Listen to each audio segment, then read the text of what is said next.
Todos nós já ligamos para números errados alguma vez em nossa vida ou recebemos ligações por engano. Na maioria das vezes, essas situações são de fato inofensivas. Nos desculpamos pelo erro a outra pessoa e continuamos normalmente nossos dias. Mas às vezes, podemos receber telefonemas que ficam em nossas memórias pelo resto da vida. Essas são ligações que não podemos explicar de forma racional sem que nos comparem com pessoas mentalmente desequilibradas. A boa notícia sobre isso é que você pode não estar sozinho. Nesse vídeo serão apresentados relatos de pessoas reais que dizem ter recebido ligações um tanto quanto assustadoras. Será que essas ligações se tratam de pessoas reais passando trotes? Espíritos? Ou versões de uma outra dimensão? Nunca saberemos, mas com toda certeza, pensar nisso nos tira de nossa zona de conforto e talvez seja o motivo pela qual as pessoas não estão mais atendendo o celular ou ligando, somente usando mensagens de redes sociais.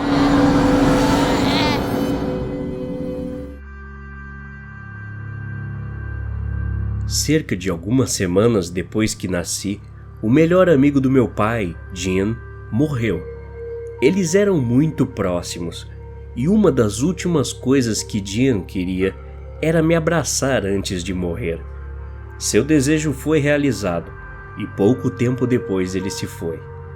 7 anos depois, eu estava brincando com meu irmão de 5 anos e minha irmã recém-nascida, quando o telefone tocou enquanto minha mãe estava na vizinha e meu pai no banheiro. Pensei que ignorar a ligação seria uma coisa desrespeitosa a se fazer, mas ainda éramos crianças e não tínhamos permissão para atender o telefone. Sabe, era fixo de casa ainda. Ao contrário de mim, meu irmão correu até o telefone e quebrou as regras, atendendo e respondendo com um "Alô?". Nesse momento, meu pai saiu do banheiro e estava caminhando em direção ao telefone, exigindo que fosse entregue em sua mão. Porém, meu irmão ignorou e continuou ouvindo quem estava falando. Antes que meu pai perguntasse pela primeira vez quem era, meu irmão desligou, olhou para o meu pai e disse: "Era um tal de Jean. Ele mandou um oi, diz que sente falta de você." Há alguns anos atrás, meu irmão começou a receber uma ligação no celular todos os dias, por volta das 2 às 3 da madrugada. Ele atendia e sempre escutava um barulho estranho, semelhante à estática misturada com gritos. Depois de vários dias consecutivos recebendo as mesmas ligações, ele mudou de número. Mas passada uma semana, as ligações recomeçaram com o mesmo barulho de sempre. Um dia, ele decidiu retornar a chamada e um senhor de idade atendeu, dizendo que não tinha ideia do que meu irmão estava falando. Mesmo assim, as ligações persistiram. Mesmo que ele não atendesse, ligavam mais de uma vez na mesma hora e nenhuma mensagem era deixada. Então, meu irmão decidiu apenas ignorar as ligações, finalizando seu contrato com a companhia telefônica e mudando para outra operadora. Porém, ao contrário do que ele esperava, as chamadas continuaram. Com o tempo, ele estava ficando cada vez mais aterrorizado, sem saber por que diabos isso estava acontecendo. Então, resolveu discar o número novamente, e dessa vez, a chamada caiu em uma pessoa diferente. Vencido pelo cansaço, no fim das contas, meu irmão desistiu de ter um celular. Minha avó morreu de câncer no cérebro cerca de 20 anos atrás. 2 semanas depois que ela morreu, eu estava na casa dos meus pais e minha mãe recebeu uma ligação que nem o identificador de chamadas da época conseguiu reconhecer, pois estava literalmente sem número nenhum. Ela atendeu, ficou quieta, desligou e foi para o quarto sem dizer nada. Quando finalmente a convenci que me falasse o que tinha acontecido, minha mãe disse que era minha avó, dizendo que estava presa e que precisava que alguém fosse buscá-la, porque ninguém deixava ela sair. E então, a ligação foi finalizada. Eu tinha 18 anos e trabalhava em uma sorveteria no turno da noite. Em uma das noites, já no fim do horário de serviço, recebi um telefonema de um homem que dizia em uma voz assustadora: "Consigo ver você." Olhei em volta, em pânico. A loja tinha enormes vitrines por todos os lados e mesmo assim eu não conseguia ver ninguém na escuridão. Me encolhi no balcão de atendimento, em choque, enquanto o homem começou a descrever exatamente como ele planejava abusar de mim.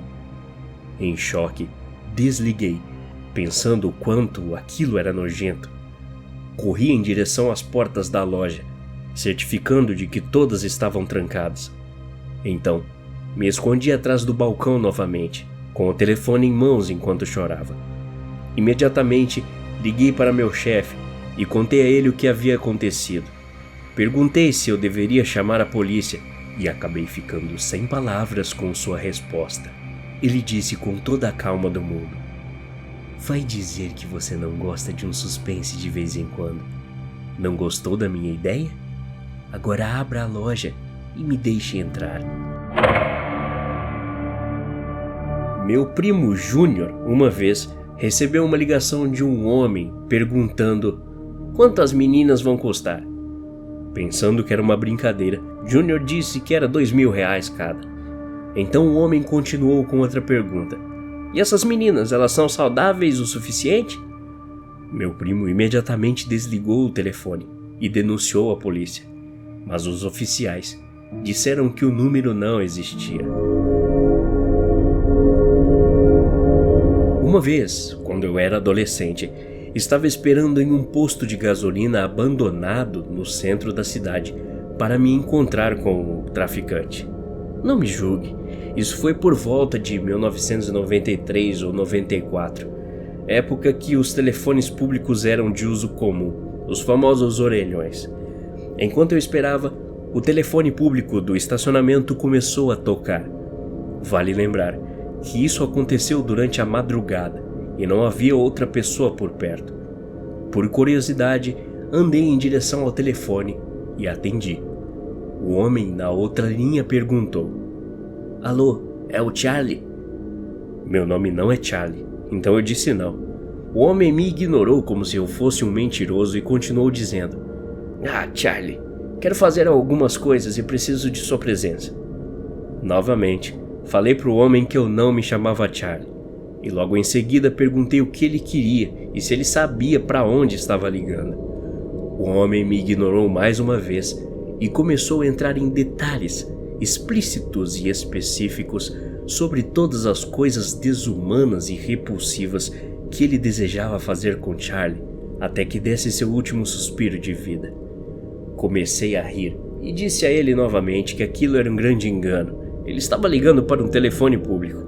Mas o homem na linha disse que sabia com total certeza que eu era sim o suposto Charlie. Logo em seguida, descreveu como era o homem e se parecia exatamente comigo, me descrevendo perfeitamente, até a cor da minha camisa e o tipo de sapato que eu estava usando. Desliguei imediatamente e olhei em volta assustado, mas não havia ninguém. Marquei de sair com uma mulher que conheci no trabalho para que nos conhecêssemos mais socialmente, além do ambiente da empresa. Enquanto estávamos nos beijando, meu telefone tocou. Atendi a ligação e um homem estava perguntando o que eu estava fazendo com a filha dele. Desliguei a chamada e perguntei para ela o motivo que a tinha feito passar meu número para seu pai. E fui surpreendido quando a resposta foi que seu pai havia morrido há 4 anos. Até a próxima. Obrigado.